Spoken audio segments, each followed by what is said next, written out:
Mr. President. Senator from Vermont. Thank you, Mr. President.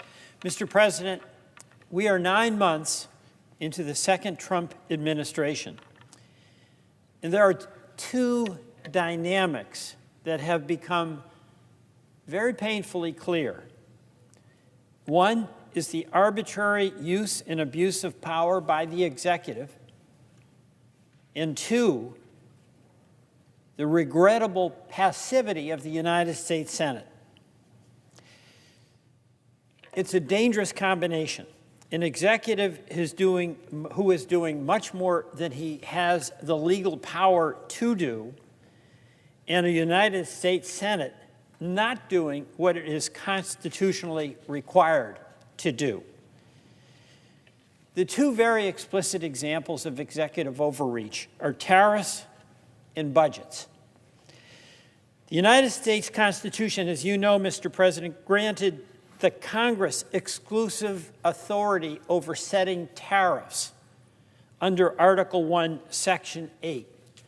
And that's because that is the taxing power that belongs to the Congress. And the point of Congress having that obligation is that we are answerable in the House every 2 years, in the Senate every 6 years, to the constituents who elect us.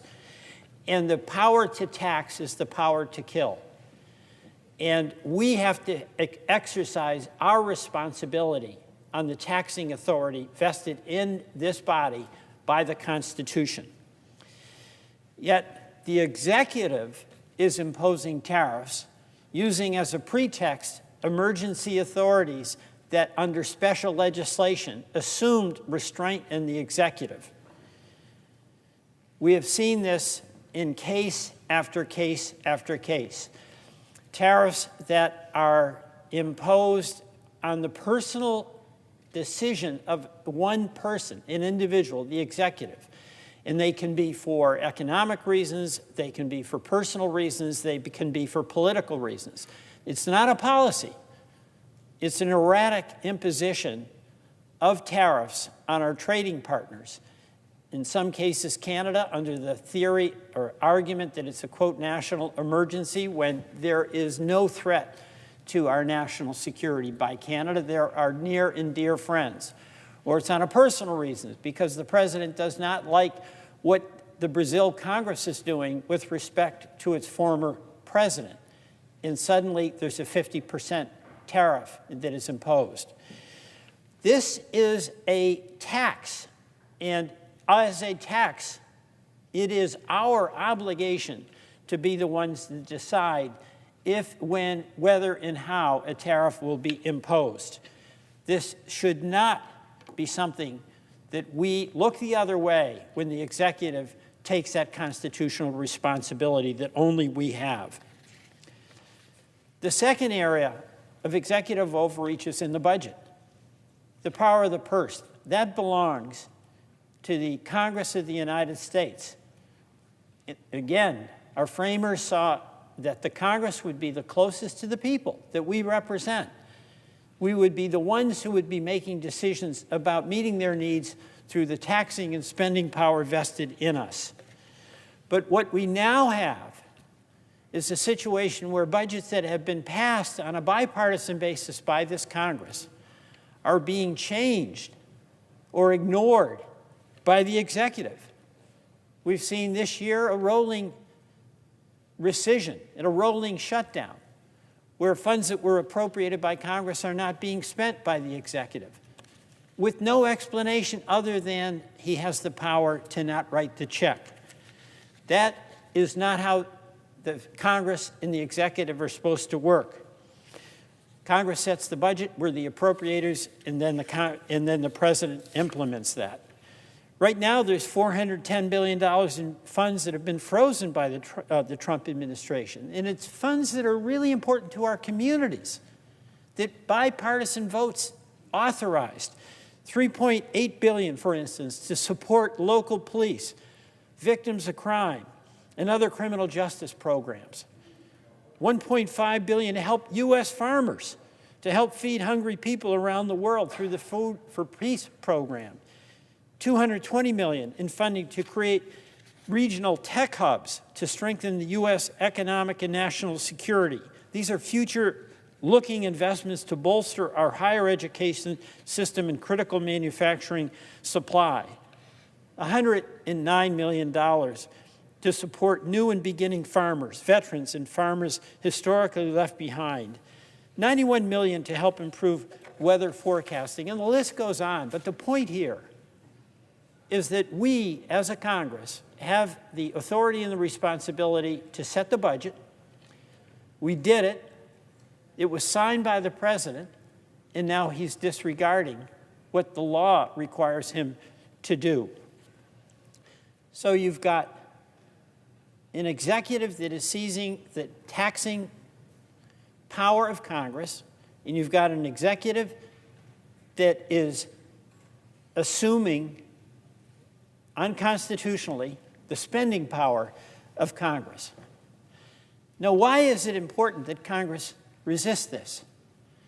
It's important because our founding document rested on the wisdom that there should not be a concentration of power in one branch of government. Not the judiciary, not the Congress, and not the executive.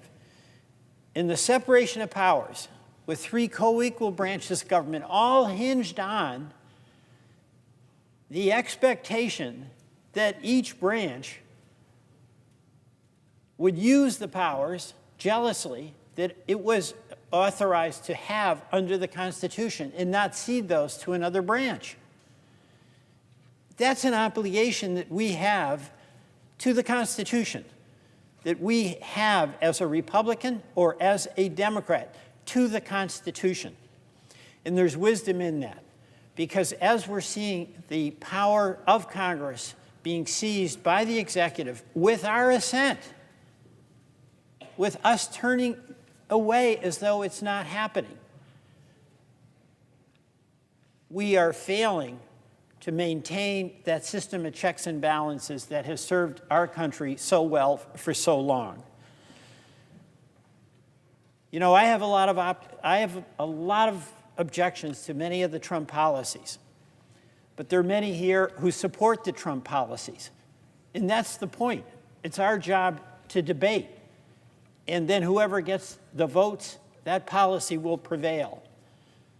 But whatever differences we have about policy, we have a shared responsibility to meet our constitutional obligations, to be the branch of government that takes responsibility for whatever taxes are imposed on our citizens.